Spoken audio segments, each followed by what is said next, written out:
O, mənə görünən bir nöqtəyə keçdi və bizim atəş açdığımız dəliyə yaxınlaşdı. Sən onu görürdün?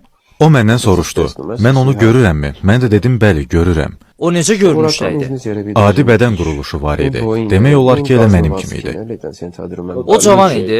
Təxmini 35-40 yaşlarında. O özünü artilleriyanın komandiri kimi təqdim etdi. Daha sonra məndən soruşdu ki, o necə, görə bilirmi məni? Dedim, bəli. O danışmağa davam etdi.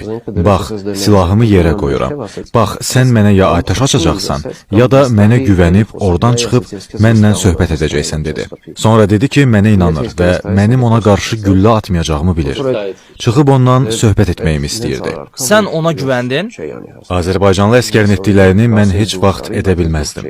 Qarşısında əli boş dayana bilməzdim. Çünki bunkerdə məni kimin gözlədiyini bilməzdim. Necə ki, o da bilmirdi onu nələr gözləyir. Mən əminəm ki, onun etdikləri Tanrının iradəsi, istəyi idi. İnanmıram ki, başqa bir Azərbaycanlı əskər onun etdiklərini edərdi. O mənə öz adını dedi. Adı nə idi? Vüqar idi. Söhbət zamanı dedi ki, ona Vova deyə müraciət edə bilərəm. Məndən soruşdu ki, siqaret çəkirəmmi? Dedim, bəli. Belə çıxır ki, sən ona güvəndin. Bayra çıxıb onunla siqaret çəkdin. Mən dostlarıma dedim ki, onsuz da yaralıyam. Əgər içəridə qalsam, ölə bilərəm. Ona görə burada qalmağım mənasızdır. Biz əmin deyildik ki, mən bunkerdə sağ qalacam ya yox. Yaralı idim. Ayağa qalxmaqda belə çətinlik çəkirdim.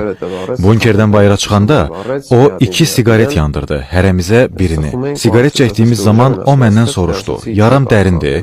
Mən cavab verdim ki, ayaq üstə dayanmaqda çətinlik çəkirəm. Bu zaman o dostlarından birini çağırdı.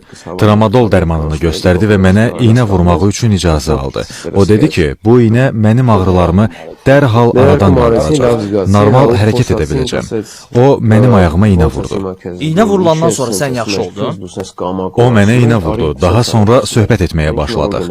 Məndən soruşdu, özümü daha yaxşı hiss edirəmmi? Sonra o dedi ki, 30 dəqiqə sonra biz gedəcəyik və bizim hərbçilər bura gələcəklər. Bunkerdə 20 nəfər belə olsaz, sizin onlarla mübarizə aparmağınız mənasızdır. Lap tutalım ki, siz bizim 5 əskərimizi məhv etdiniz, 10 əskərimizi yaraladınız. Amma yenə də sağ qalmaq şansınız yoxdur. Burada qalmağınızın bir mənası yoxdur. Öldükdən sonra biz sizin cəsədlərinizi təhvil verəcəyik. Amma razı olsaz, sizi indi götürüb Bakıya göndərə bilərik. Mən söz verirəm, sizə heç kim toxunmayacaq və hörmətsizlik etməyəcəklər. Biz sizi aparacağıq və müharibədən bir ay sonra öz əsirlərimizlə dəyişəcəyik. Onlar sizə söz verdilər ki, İrəvana qaytaracaqlar sizi. Bəli, onlar birmənalı olaraq bizə söz verdilər ki, biz İrəvana qayıdacağıq.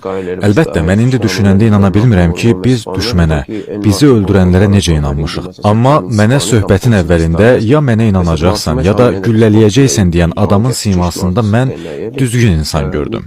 Mən doğrularla üz-üzə gələndə başa düşdüm ki, bu millət mübarizə aparmağı bacarır. Biz onları düzgün qiymətləndirməyi bacarmamışıq.